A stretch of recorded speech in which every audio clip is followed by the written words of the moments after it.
Welcome to everyone who's just logging on. We're just going to give it about a minute for folks to get connected here.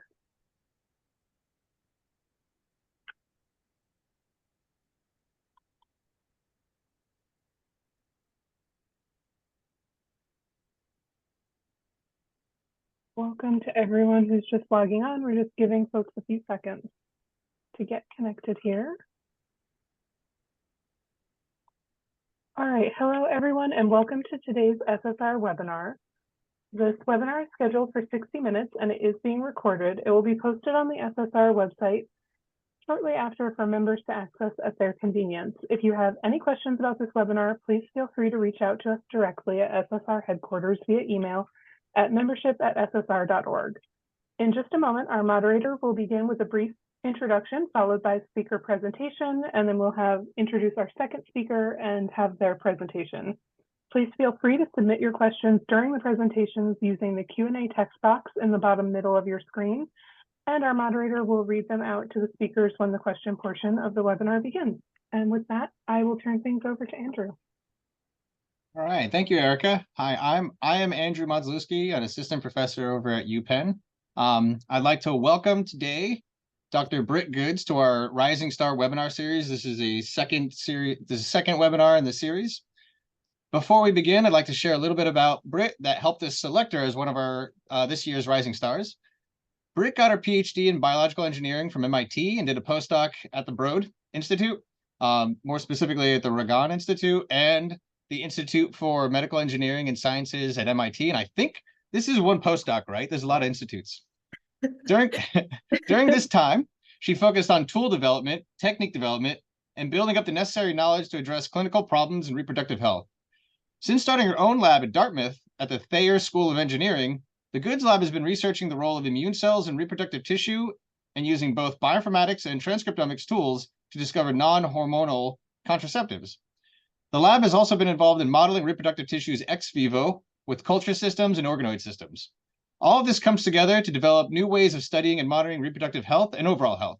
Today, Dr. Goods is going to share her lab's recent single-cell transcriptomic work to tell us new insights into ovulation and new contraceptive concepts. And with that, I'm going to hand it over to Britt. Awesome. Thank you so much. Thank you for that intro, Andrew. And thank you everyone for joining today. And thank you for the organizers and SSR for the opportunity to share some of my lab's work. And so as Andrew mentioned, today I'm going to be talking about our work using single-cell transcriptomics to understand ovulation and how we can sort of use these data types to identify novel non-hormonal contraceptives. So my lab generally seeks to understand problems in reproductive health using a couple of different approaches. And so we do this using systems biology approaches, as well as developing model systems for understanding things in this space. And so my lab sort of spans the contraceptive discovery aspect all the way to understanding sort of mechanisms of lactation as well. But today I'm specifically going to talk about our contraceptive work. And so before I begin, I just wanted to introduce the team that is also behind this work that I'm sharing. And so this is part of the Ovarian Contraceptive Discovery Initiative. And so you'll see a few folks pictured here that are the main leaders as part of this team. I'm not picturing all of the trainees that are part of this as well, but we have I'll highlight some of the trainees that are important to this work throughout the talk as well. But I wanted to acknowledge the core team that my group is a part of for a lot of this work.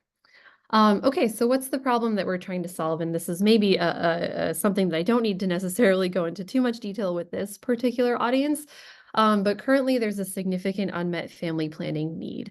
And why is this, right? Here I'm showing a plot of family planning needs as a function of sociodemographic index. And what you can see is that there are a lot of countries that contain that have unmet needs. And what we're really trying to do is expand the contraceptive toolbox per se for female-directed contraceptives.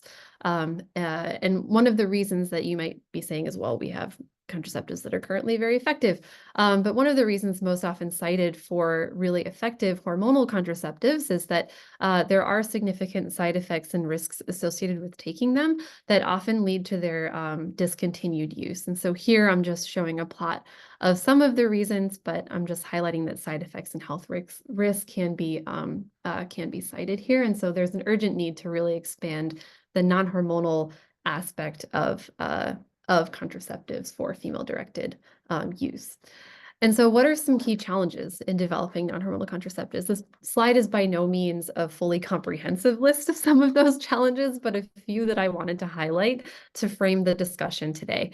And so number one, we're talking about complex biology, right? We're trying to mitigate something that is both systemic as well as incredibly local and also complex and occurs cyclically in healthy people, which can be quite challenging to target from a drug development standpoint. And I don't know if you can see my mouse here, but I might use that for a pointer. Okay, thanks, Andrew. And so one of the other limiting factors is tools for high throughput screening to find molecules that you would typically implement in pharmaceutical industry can be quite challenging to implement in this context. There's also limited data sets for driving discovery of targets, as well as limited bioinformatic tools for mining large data sets for finding targets. And here I'm just showing a diagram of sort of the very simplified workflow that you might follow going from target identification all the way to clinical development. And so one thing that I want to highlight today is limited data sets for driving discovery of nascent targets specifically for non-hormonal contraceptives.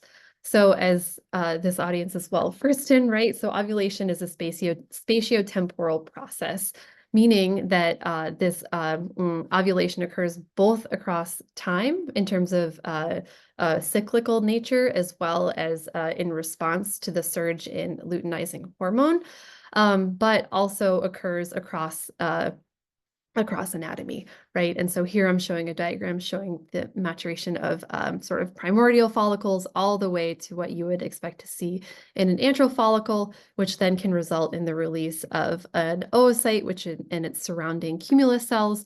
And most hormonal contraceptives that I wanted to highlight here in this diagram actually sort of impinge on this step. And so I hope that you can appreciate from this diagram that there are a lot of other areas in this biology that we could possibly target for developing non-hormonal contraceptives through this picture. But what is kind of lacking here are some of the necessary data sets that we could actually use to mine for nascent targets. And so as part of the OCDI, what my group has been really leading is sort of developing some of the data sets that can let us do this. And so this is also really highlighted by some of our other work where we've worked to actually use in vitro systems to model ovulation, ex vivo. And so here I'm just showing an image from some of our other work that also highlights that we can sort of develop these data sets temporally that can be very useful for identifying these targets. And so here I'm just showing some transmitted light images of an ex vivo model where we can actually show that we can get release of an oocyte and COCs from a follicle that's actually being cultured in gels. And then we can see histologically these look like what we would expect as well. And you can see that this is a video that was provided by our collaborator, Professor Shuo Zhao at Rutgers, showing that we can recapitulate this using their system ex vivo. And so the work that we've done to date with this system has really highlighted that we can find these targets. And this sort of leads into some of the discussion today of like, well, this is an ex vivo system where we've identified possible targets using transcriptomics. But what if we wanted to look at these temporally and spatially at the same time? And so here I'm just showing an image from some of our prior work that shows expression of several transcripts in ovarian follicles in vitro or in vivo at 0 hours, 1 hour, and 4 hours, and 8 hours after stimulation with HCG. And this is all in mice, by the way. And I really hope that you can appreciate from some of these images both the sort of comparisons between in vitro and in vivo and how the spatial expression of a lot of these transcripts is actually holds across systems, but also that the spatial expression here is sort of different across time, right? And so I think this is what really leads us to what I want to talk about today, where I just showed you an image where we can actually look at expression of genes, of a handful of genes, but what if we could look at many, many genes in parallel? And so newer spatial transcriptomic methods can be used to do this. And so where we can go from looking at a handful of transcripts to maybe hundreds or even more than hundreds, within single cells across an entire tissue or piece of tissue. And some benefits here are that we don't need tissue dissociation. We can maintain this link between tissue organization and regulatory mechanisms. And then we can also sort of use this data to improve inference of cell-cell interactions. And so everything I've told you so far has sort of been the motivating factor for the study that I'm about to tell you about. And so can we actually create a more complete picture of ovulation with spatial transcriptomics? And so this is what we did. And so we generated a spatial and single-cell RNA-seq data set across an ovulation time course where we have CD1 mice, and we took their ovaries at 0 hours, 4 hours, and 12 hours after hyperstimulation, ovarian hyperstimulation. Some of these ovaries were sent for single-cell RNA sequencing using traditional dissociation-based methods. And then other ovaries were sent to perform imaging spatial transcriptomics using MERFISH. The advantage of imaging spatial transcriptomic methods like MERFISH, Xenium, and COSMIX are that they really provide true single cell data and sort of let us get really down into the details of single cells. And so if you are interested in sort of what the comparisons are across these commercially available platforms, one of my students, Rachel, actually just posted one of our papers in bioRxiv comparing those if you're interested in looking at that. I also want to acknowledge the other members that were a part of generating this data set because it was quite challenging to generate. And so this includes Francesca Duncan's group and one of her students, Caroline Kratka, who is a co-author on the work that I'm about to talk about, as well as folks at the imaging platform at the Broad Institute, as well as a student in my lab, Rachel, who really led the data analysis here. All right, so what is the data that I want to talk to you about? And what are the questions that we can ask with these types of complex data sets? We can ask what cells are there, how do they change over time, what drives these changes, and then how do these cells interact to accomplish these functions? And so I'll go through each of these key study questions, and for sake of time, I'm only going to highlight some of the sort of high-level takeaways here for each one of these. Okay.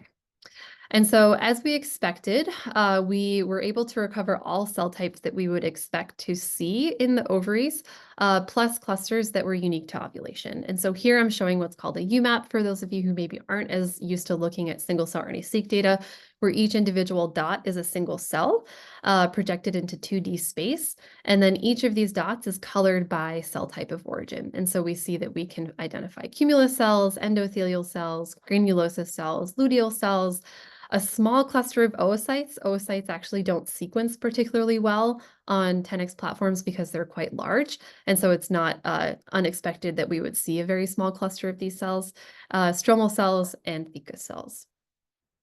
We can also identify genes that are unique to each one of these clusters, which I'm showing in this heat map here that shows the top 5 marker genes for each one of these clusters that corresponds to the UMAP that I'm showing here as well, which is great because what we can do is actually also go in and mine these for unique markers of each of these cell types, So the next thing we might ask is, well, there are other data sets out there that we could compare to. So David Pepin's group put out this really lovely single cell atlas of the cycling mouse ovary. And so what we wanted to do was actually compare our data set to that data set. And so here I am showing what's called a dot plot of expression of some of these key genes on the side, and then colored by expression. So where yellow is high expression, and then anything that has an R next to it on the bottom is a cell type that is coming from that reference data set. And what you can see is that when we cluster our data set next to this reference data set, we actually do recapitulate the cells that were recovered in that atlas, where we can see granulosa cells, mesenchymal cells, epithelial cells, as well as endothelial cells. But what's really interesting is that we see a unique cluster of cumulus cells in our data set, and specifically two subclusters of these cells. And so a natural follow-up would be like, well, what are these cells doing, and sort of what are some maybe of the unique signatures that we can find here? Okay, and so one of the next key questions we could ask is, well, how do all these populations of cells change over time?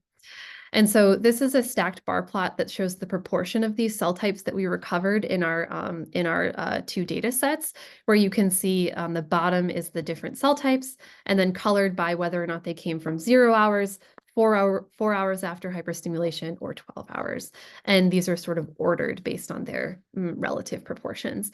And there's a few things that I wanted to highlight here, where you can see that we have a couple of what we're calling early clusters. And so these are generally comprised of granulosa cells, theca cells, and luteal cells from early on in this time course. We also have some cells that are unique to that 4-hour time point, and this includes our one cluster of cumulus cells. And then we also have some clusters that are unique to 12 hours. This includes our luteal cells subcluster, as well as another subcluster of cumulus cells.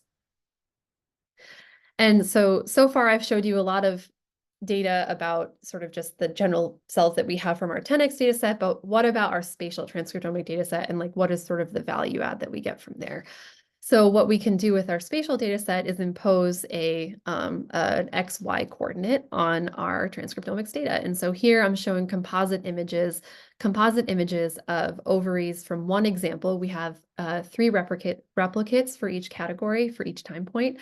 But this is just one representative example where I'm coloring each of these dots as a single cell located in these ovaries, colored by each of the broad cell types that we were able to identify, and then false colored in these images at 0 hours, 4 hours, or 12 hours. And I think what I hope you can appreciate here is that we can also recapitulate some of the sort of gross anatomical features that we would expect to see over the course of ovulation. Let me see. So one of the things that I wanted to highlight is that, for instance, at 12 hours, we can see that there's antral follicles that are either close to rupture or recently ruptured here.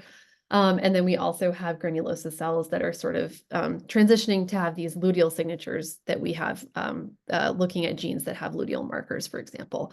And so this is really great because we can sort of take some of the new biology we're discovering from these data sets and superimpose it onto the anatomical structures that we're seeing here. Okay, and so the next question we might ask with this data is, what is driving the changes that we're seeing? And so for sake of time, I'm not going to go through all of the comparisons that we've made, because we can sort of go through all of those time-dependent clusters and extract gene sets and pathways and things that we think are important for sort of driving some of that functionality.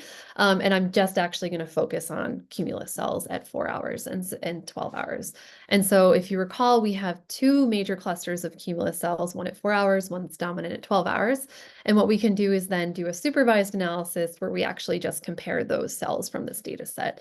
And so here I'm showing another one of these 2D plots where UMAP projection plots, where you can see the data set colored either by our cumulus 1 or our cumulus 2 cells. And then we can look and see that if we look at top differentially expressed genes across these clusters, that we actually do pull out genes that are unique to these clusters that can actually be used to mark these cells for further study as well.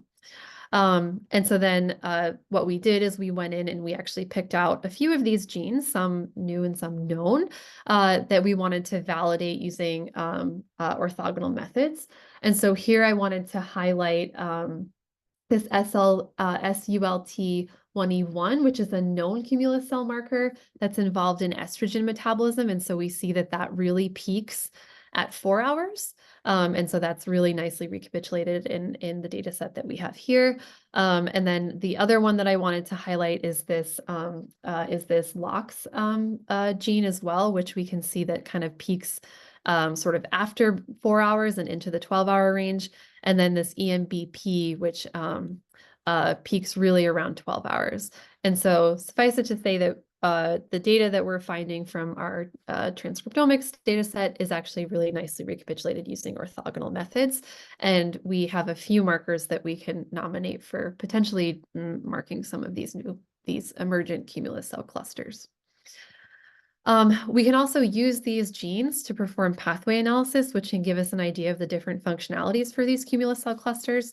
And so here I'm showing dot plots of each of the top pathways that were identified from these cells. So cumulus 1 cluster here and cumulus 2 over here, which is just a reminder that our cumulus 1 cells are mostly at our early time points and cumulus 2 at our later time points. And what you can see is that our cumulus 1 cells are kind of enriched for a lot of different pathways, but mostly enriched for pathways that might be involved in COC sort of, sorry, not COC expansion, but sort of a lot of different functions, I guess. And luteinizing hormone is coming up here. And then our cumulus 2 cluster is really enriched for metabolism-related pathways, usually mostly around cholesterol metabolism and cholesterol biosynthesis.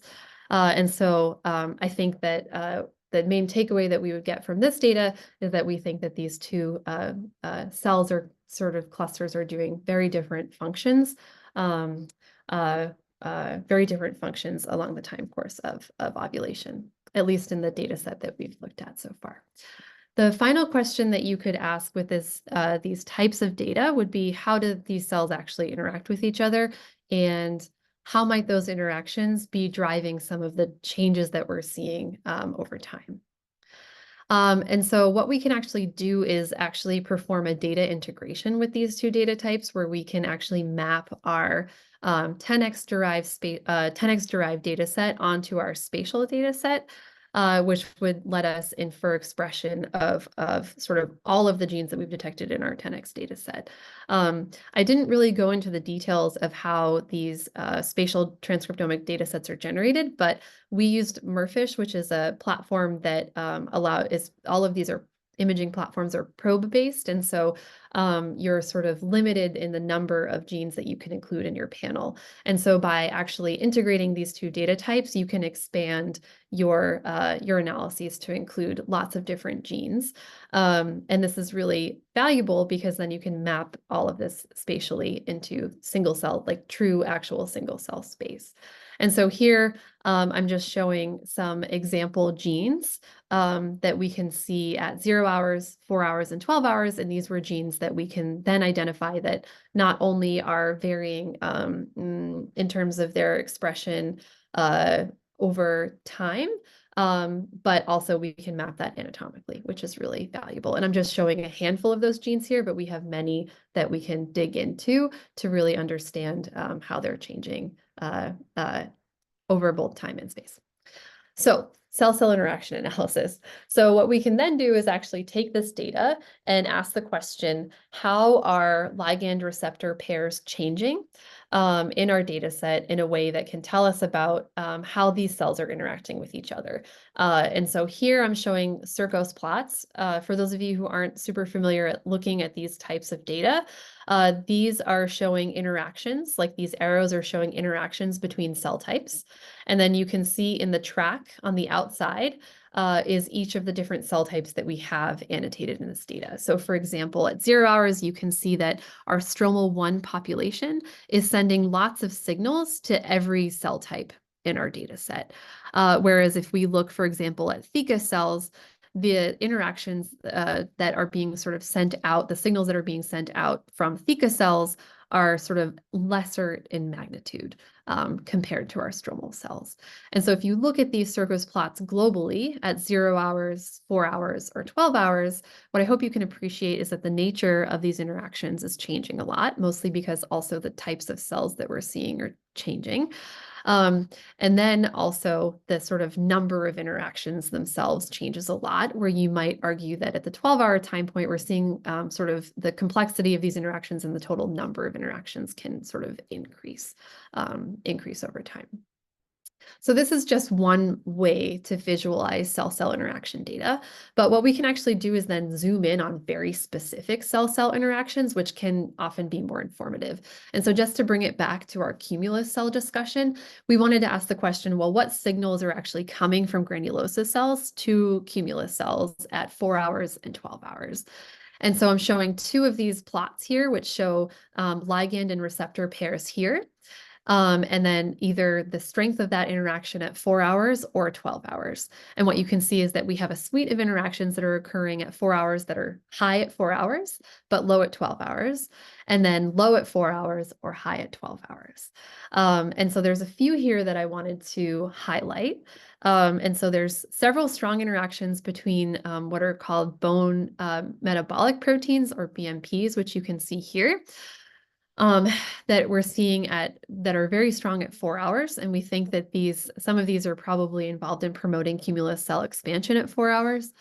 And then there's one here that I wanted to highlight. So this is SDC4, which is syndecan-4, which is a proteoglycan. And then it's interacting with ANGPTL4, which is involved in lipid metabolism that we think could be important here in the context of sort of what's happening at the 12-hour time point. And so currently what we're doing is actually digging into some of these interactions to look and see if these are sort of validated from especially some of these more novel interactions. Okay, and so I just showed you a lot of data, but some conclusions to take away from the talk so far. So we've identified all the cell types that we'd expect, and we've discovered unique cumulus cell clusters. There's also a spatiotemporal atlas that just came out in PNAS that actually used slide-seq technology, and we're hoping to compare our data set to that data set as well, since it's slightly different. We've identified several clusters that emerge over time and identify some markers for these cells, particularly novel markers that we've validated, providing possible contraceptive targets here. And we can perform differential expression analysis that has allowed us to explore the genes that are actually driving these changes, as well as cell-cell interaction analysis that's driving these changes over time. And again, I mostly just highlighted our cumulus cell story, but we have lots of interactions that we can mine across all of the cell types that we've identified in our data set. To bring it back to our contraceptive framework, and so I've just told you a lot about some data sets that we can use for mining nascent targets for identification of contraceptives, but what about bioinformatic tools, right? Once we have suites of like lists of many, many genes and pathways that we might want to go after, how do you actually use bioinformatics tools to maybe prioritize some of those genes for further study? And so just to give a highlight to some of the work that's going on in my lab now, so Janelle and Olha are two students in my group who are actually performing this massive data integration effort to actually say, all right, I just showed you a bunch of data in mice, like how does that translate to human? And so that's sort of an ongoing effort where we're actually curating single cell data from premenopausal healthy women to actually build out better bioinformatic tools for identifying these nascent targets.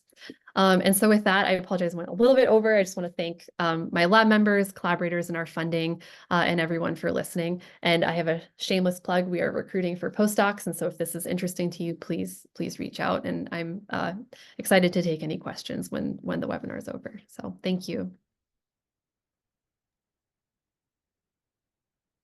All right. So we're going to have to keep the questions for later. So I'm just going to jump right into the next talk. Thank you, Britt. That was very, very, very good. Very exciting. I have questions for you at the end. Okay, I had a question. Okay, oh, you're not. There rules are rules, Azusa. Everyone has to wait. All right. Well, with that, it's my great pleasure to now introduce Dr. Azusa Inoue. A little bit of background about Azusa. Azusa got his PhD at the University of Tokyo, where he found a maternal protein stored in the nucleolus-like body of the oocyte called NPM2, which contributes to sperm chromatin decondensation upon fertilization. After that, during his postdoc in the lab of Yi Zhang at the Boston Children's Hospital, Azusa had a nice run of publications, Nature, Science Advances, a bunch of other ones, where he showed DNA methylation in sperm is erased by TET3 mediated oxidation. The histone chaperone HERA is responsible for maternal histone incorporation into paternal chromatin, and repressive histone modification, H3K27 trimethylation, is actually transmitted from oocytes to embryos to regulate genome imprinting. And this has now been coined non-canonical imprinting. More recently, in his own lab at Riken, Azusa has been working on how histone modifications are established in the oocyte, how they're inherited by the embryo, and what their functions are, and how they're influenced in the maternal environment. So all of this comes together today, where Dr. Inoue is going to share his latest work describing non-canonical genomic imprinting and its effect on pre-implantation development, X chromosome activation, and the regulatory mechanisms and functions surrounding this fascinating discovery. With that, take it away. Yeah, thank you. Thank you for the kind introduction. I'm Azusa Inoue from Riken, Japan. So I'm not sure how many people knows my PhD mentor, Dr. Fugaku Aoki at University of Tokyo. But I wish many of you know Dr. Richard Schultz, originally at University of Pennsylvania, followed by currently in UC Davis. Richard is the former mentor of Fugaku, so that means Richard is a kind of my scientific grandfather. All right, one question: is everybody SSR? Everybody, sorry? Is everybody SSR members? Oh yeah, no, except me. It's okay. Except it's okay. myself. Yeah, so this is oh yeah, actually Fugaku retired last year, sadly, and then Richard kindly giving a message for Fugaku at his retirement ceremony in the last year. So let's start with a brief background of genomic imprinting, which was discovered by early days of Dr. Azim Surani and Deva Sota. As you know, DNA methylation is established during oogenesis and spermatogenesis and deposit DNA methylation at the imprinting control region. And this DNA methylation is not erased after fertilization, but maintains during development. This leads to the monoallelic gene expression. Of course, DNA methylation is regulated by DNA methylation, but there are a mystery about putative DNA methylation independent imprinting. So this is loss of imprinting model made by DNMT knockout oocytes fertilized with wild type sperm. So DNA maturation is lacked in the embryo. But in this embryo, still there are few genes that are reported to maintain their imprinting, which include exist, GAB1, SFMBT2, SLC38F4. So those imprinting is somehow maintained even in the absence of germline DNA methylation, which was a mystery in the field. And also relatedly, there were mysterious abnormalities in cloned mice have been reported. As you know, cloned mice are generated by injecting differentiated somatic cells in the enucleated oocytes. And during clone development, clone embryo development, exist is becomes biallergically expressed in the clone embryo, clone pre-implantation embryo. And after, so when they deliver, clone mice are delivered, the placenta becomes somehow overgrows. And in the placenta, regardless of the somatic cell type used, Kimura cell or Sertoli cell, placenta-specific imprinting that have been identified by this paper show a biallelic gene expression. That means imprinting is somehow lost. So all these questions were remained mystery in a while ago. And okay, so meanwhile, I didn't actually try to solve the questions, but instead, I was really curious about how parental epigenomes reset upon fertilization. So that during that early development, cells start differentiated, and differentiation accompanies drastic epigenetic changes. And in the terminally differentiated cells, oocyte and the sperm derived from primordial germ cells, after fertilizing with this, the epigenetic state back to the top of the hierarchy, accompanied with epigenetic reprogramming. This is a very drastic process, and I was studying how this happens. So this is a little bit detailed background of epigenetic reprogramming after fertilization. Oocyte and sperm are different cell types. So in the chromosomes, there is different pattern of epigenetics. The barcode indicates epigenetic patterns. So upon fertilization, in the zygote, maternal paternal chromosomes show different distribution of the epigenomes. But this parental asymmetry is resolved during pre-implantation development. And after implantation, when cells start to differentiate, each cell establishes their own cell type specific epigenetic patterns in both parental chromosomes equally. So that's a general background of epigenetic reprogramming. But not all epigenetic memories are erased during early development. One exception is DNA methylation at imprinting control region that can resist against the reprogramming and maintained during development and cause monoallelic gene expression. That's genomic imprinting. And back to 2016, when our lab in Ijan's lab developed low input DNS1 sequencing technology, I have done this kind of project. So I isolated maternal pronuclear and paternal pronuclear from mouse zygotes.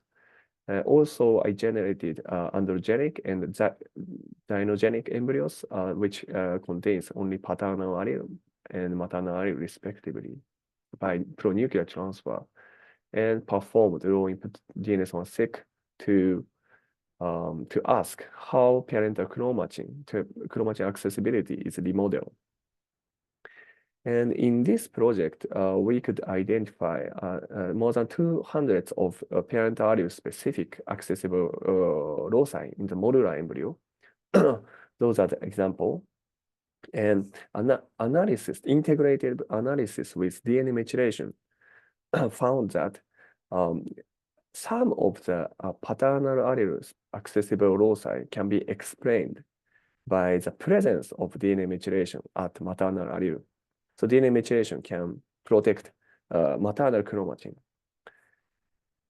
And however, the majority cannot be explained by DNA methylation, suggesting a presence of DNA methylation independent mechanism for maternal allele protection. And long story short, I found histone modification, polycomb-dependent histone modification, H3K27 trimethylation, is gradually deposited in the oocyte during oocyte growth, just like this, which forms a huge domain spanning up to megabase scale. And this huge domain, K27 trimethylation domain, only present in oocytes but not sperm.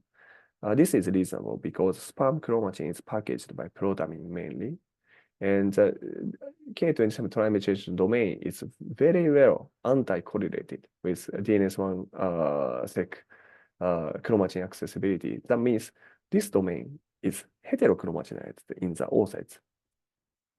And after fertilization, the H3K27 trimethylation domain is maintained during pre-implantation development, which maintains the gene repression only at the maternal allele, allowing the gene expression only from the paternal allele.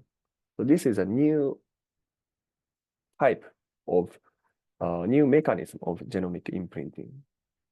And this mechanism can explain all imprinted genes, all putative DNA methylation independent imprinted genes. And here is we initially call it a maternal H3K27 dependent imprinting, but nowadays it's called non-canonical imprinting. The mechanism is following. H3K27 trimethylation domains are established during oocyte growth by a collaboration between PRC2 and PRC1. And K27 trimethylation code more than 10,000 genes in the oocytes. After fertilization, thousands of genes maintain K27 trimethylation, and the majority are not expressed during early development. But about 30 to 100 genes are expressed in pre-implantation embryo, and they are monoallelically expressed, only paternally expressed. And after implantation, K27 trimethylation domain is erased during epiblast development.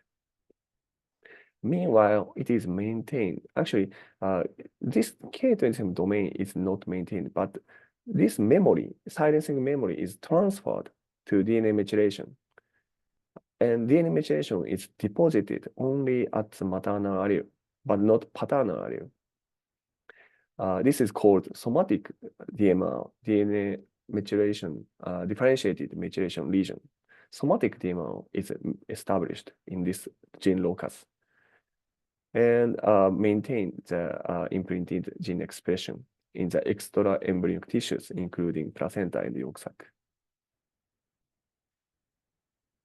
Yeah, so now H3K27 trimethylation is regarded as another mode of genomic imprinting, and very happily, many researchers follow up our finding, and there are like many papers studying about its mechanism and function and its conservation in animals and plants, and its disruption in cloned mice. So now I want to share with you about the function of non-canonical imprinting and a few slides of implication in cloned mice. So to address the function of non-canonical imprinting, we have generated PRC2 conditional knockout in the oocyte-specific conditional knockout of EED. EED is an extension component of PRC2. Now this oocyte lacks H3K27 trimethylation. So after fertilizing with wild-type sperm, PRC2 maternal knockout develop. This normally develop until blastocyst stage. PRC2 in this condition, K27 trimethylation is absent only during oogenesis, oocyte growth, followed by shortly after fertilization. Because wild-type sperm also carries PRC2 intact allele. So the K27 trimethylation embryo pattern is restored. But they actually show developmental retardation after implantation. And some of them died until E13.5, and some survived to term. And the survivors show placental overgrowth as shown here. So that means maternal H3K27 trimethylation regulates somehow embryonic and placental development. But how? That was unknown. So we addressed this question by the following approach. So this is strategy. So as I said, thanks to the maternal inheritance of H3K27 trimethylation, in wild-type embryo, those genes those imprinted genes are monoallelically expressed.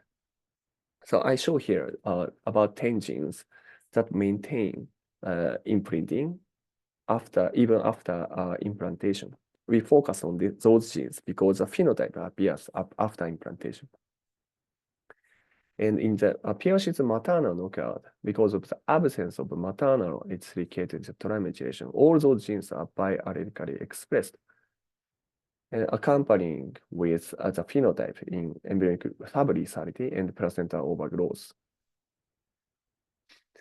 So we took a genetic rescue or screening experiment. For example, by making SFMBT2, this is one of the imprinted genes knockout, and fertilized with PRC's knockout oocytes. Now this PRC's maternal knockout delta SFMBT2 embryo, only SFMBT2 becomes restored to be monoallelically expressed, while all the other genes maintain biallelic expression. And we asked whether the phenotypes are rescued or not. And we repeat all the genes individually, like JAD1 knockout sperm, GABA knockout sperm, and so on. And all this combination revealed, found the heterozygous knockout of exist can restore the post-implantation development largely. Yeah, so this is a term ratio. The average litter size was 2.5 in PRC2 maternal knockout condition, while delta exist restored it up to 6.0. So that means the lethality is mainly caused by exist loss of imprinting. So what is the mechanism? The mechanism, of course, related to X chromosome inactivation. In mammal, cells have 2 X chromosomes, so therefore one of the X chromosome is silenced. This is called X chromosome inactivation. And during mouse early development, followed by extra-embryonic cell development, it is well known only paternal X chromosome is silenced. This is known as imprinted X chromosome inactivation. The reason why this happens is that exist is expressed exclusively from the paternal X chromosome. And exist non-coding RNA recruit repressive proteins to induce XCI. So the question was how exist at maternal X chromosome, oocyte-derived maternal X chromosome keep silenced? That was the question. And this is exactly the one reported in 2008 that this may be DNA methylation independent. And this was actually H3K27 trimethylation, which code the entire gene body of exist, like huge domain. And this repress exist gene expression from the maternal X chromosome. And in the absence of H3K27 trimethylation in PRC2 maternal knockout embryo, exist start to be expressed not only paternal X chromosome, but also maternal X chromosome in both female and male embryos, and induce maternal X chromosome inactivation. This is the cause of post-implantation embryonic lethality in this mutant. So while the exist heterozygous knockout can largely restore development, it didn't restore the placental overgrowth phenotype. So placental weight is not at all restored by exist knockout. And go back to the genetic rescue experiment. Long story short again, we could identify 2 gene locus responsible for the placental enlargement. One is chromosome 2 microRNA cluster C2MC. This is the largest microRNA cluster present in rodents. And amino acid transporter SLC38A4. Heterozygous knockout of either one can partially restore the placental enlargement. Yeah, this is a placental histology showing the restoration of the placental morphology by C2MC knockout. So now we understand that loss of maternal H3K27 trimethylation exist is expressed from the maternal X chromosome, inducing maternal X inactivation. That means that downregulation of X-linked genes. And this is a cause of developmental retardation after implantation and sublethality by 30.5. And in the survivor, those genes are biallelically upregulated in the placenta during placental development. And the mechanism remains unclear, but we speculate that microRNA targets are downregulated and the amino acid transport from mother cells to placental cells, fetal placental cells are upregulated. and those may contribute to the cell proliferation during placental development, leading to placental enlargement. So although some mechanism still remains unclear, but we now know that H3 histone modifications are established during oogenesis, and it can be inherited to the next generation to silence maternal gene. So the key message is not only DNA maturation, but also histone modifications are also prepared in the oocyte for the next generation development. And important messages written in the oocyte chromatin include silence exists, silence C2MC and SLC38.4. And probably there are more messages written in the chromatin because there are more phenotypes in the PRC2 maternal knockout embryo. And those respectively contribute to embryonic development and the placental development in the next generation. Now, in the last few minutes, I want to show you a little bit about implication in cloned mice. So as I said, there were mysterious abnormalities reported in cloned mice, including biallelic expression of exist, placental overgrowth, and loss of placenta-specific imprinting. If you consider the concept of non-canonical imprinting, you can appreciate that all these phenotypes can be explained because of the absence of this type of imprinting in the embryonic tissues. As I said, this imprinting is only maintained during placental extra-embryonic cell development, but not in embryonic development. And donor cells people use are embryonic cells, including cumulus cell and Sertoli cells. And if you put these cells in the oocyte, of course, there is no maternal domain of H3K27 trimethylation. So therefore, during clone development, embryo lose non-canonical imprinting, and this causes biallelic expression of exist, loss of placenta-specific imprinting, and placental enlargement. So non-canonical imprinting can explain anomalies of cloned mice. And in fact, several papers, including early ones and recent ones, show that a collection of non-canonical imprinting, basically a collection of monoallelic gene expression of non-canonical imprinted genes, can improve clone development. For example, exist knockout can restore partially restores clone developmental ratio, and heterozygous knockout of C2MC or SLC38.4 can ameliorate the placental overgrowth phenotype in the cloned mice. So which is very well consistent with what we observed in PRC2 maternal knockout condition. Yeah, so if you have more interest in the non-canonical imprinting, please take a look at a recent review I wrote. And that's all my presentation. This is my lab members and many collaborators. Yeah, thank you. I'm happy to take any questions. All right, thank you. I want to thank both speakers for two very interesting, thought-provoking talks.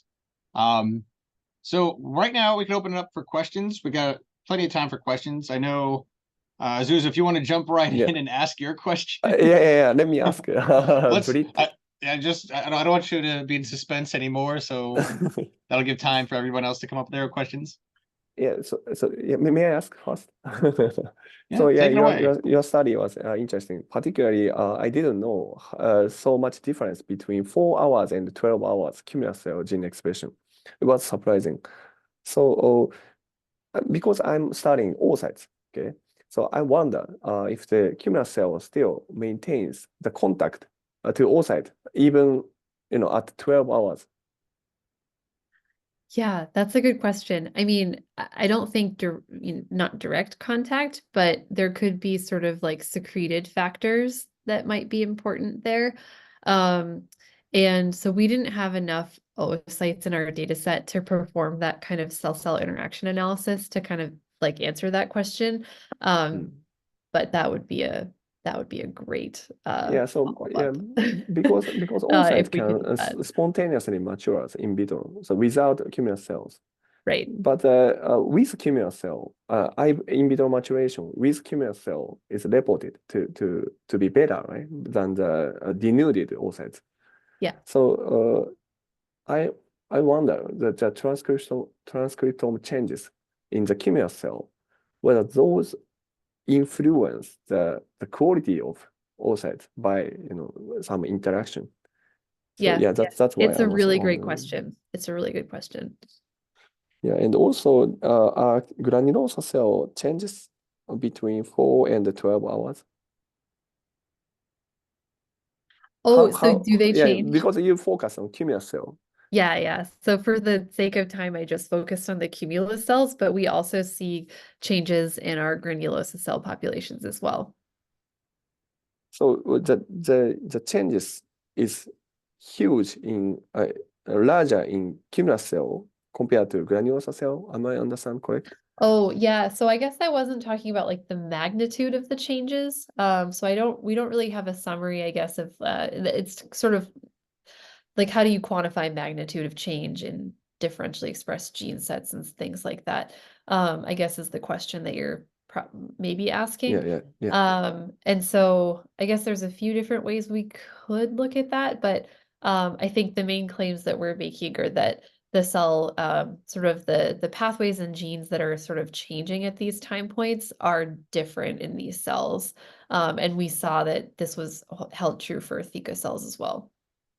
All right, and we have a question from the audience. I don't know, Britt, if you could see the question, but this one's for you. Let me see. If not, I could read it.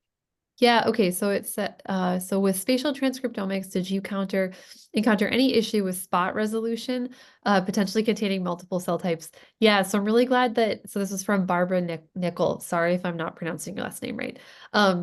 So that's a great question. So the technique that we were using is actually like a true single cell RNA-seq method. And so because it's an imaging-based spatial transcriptomics method. Most of the methods, like you're probably thinking of Visium, and also SlideSeq. Those methods are spot-based methods, and so you actually have to infer expression of your genes, like infer cells essentially from the data, which is doable, but it's not going to give you actual single cell resolution. It gives you spot resolution. But the data set that we have is actually single cell based because we were using Merscope. Hey, great. Anybody else in the audience that has a question? If you want to indicate to us somehow or type it out. But in the meantime, Britt, I did have a question. So this is sort of what you were showing. I don't want to give your student more work, but since you have you have the ovary, right? And you have this really nice time points, the 0, the 4, the 12. And we know a lot about the ovary and which cells become which cells. Could you do a sort of like pseudo time trajectory, like knowing the cells that you know and you have the beautiful spatial transcriptomics? Could you I just talk about just one population that you know what the precursor cell is? Can you walk us through that particular cell's time point evolution, pseudo time, the correct words? Yes, yeah. So you're talking about like doing pseudotime analysis where you can kind of like, it's a way to take single cell data and infer developmental trajectories or cell state trajectories from that data. So to say like this cell in this state will become this kind of cell, and these are like the genes that are correlate with that trajectory. So you can do that kind of analysis. Since we have actual time, we didn't sort of dig as much into that data. So we have actually done that analysis. But pseudotime is interesting. It's I guess, how do I say this? It's a finicky method to implement. And I guess wasn't as interesting in our data set as actual time because we have that as a real variable instead of an inferred variable. Got it. Yeah. All right, audience, do we have any more? If not, I have one for Azusa. So Azusa, it sounds like from your data, H3K27 trimethylation it seems to be really running the show. I know every year there's a new histone modification that comes out. They all seem important, but with mysterious functions. Is H3K27 trimethylation really the what's leading this? And is yes or no? And then also, have you explored the crosstalk between DNA methylation? Because I know there's a little bit of other systems, there's a little bit of crosstalk that one sort of communicates to the other where to deposit it. Yeah, thank you for the question. Good question. H3K, there are specific readers for H3K27 trimethylation, which include CBX family proteins, which can have ability to heterochromatize. And DNA methylation and the H3K27 trimethylation counteract between each other. So generally they are not occupied at the same locus. They are differentially distributed. Got it. Let's see. And new histone modifications recently reported, very minor modification. You can basically ignore them because the abundance that's simple, is nice and simple. Yeah. the abundance is too small to have specific biological functions. And also there is no specific enzyme that deposit the mark, newly discovered mark. So usually they are deposited by acetyltransferase. So we can consider it as a byproduct of histone acetyltransferase. Interesting. That's a good way to think of it. Yeah. All right. Well, we're technically, wow, we're like perfect on time. I guess I'll leave it up for any last. Maybe sorry, second? maybe there's another question. Sorry, oh, you're right. You're right. So there's an anonymous question for Azusa. Do you see it? What factors are important on deciding which genes are imprinted and maintain the replaceability, and which one don't? Yeah, so that's a good question. We don't have an answer to this question. So, but many of them. So basically, as I said, about 10,000 genes forms H3K27 trimethylation in the oocytes. And after fertilization, more than half of them maintain it, and others are lost. And the loss is basically happens at CPG island. The very high dense CPG sites are erased, and the ones that don't have a specific CPG island tend to maintain H3K27 trimethylation. So there may be a mechanism that can actively or passively erase the histone mark after fertilization, which is currently we are studying. Wonderful. Okay, so I want to thank our speakers for an excellent seminar. And I want to thank our guests, and I want to thank Erica especially for making this happen and organizing this. All right, I guess I'll give everybody their, depending on which way you are, your evening or your morning back. All right. Thank you, everybody, and have a good day or night. Thank you so much. Have a Thank good one. you. Thanks. Bye-bye. Thanks, everyone.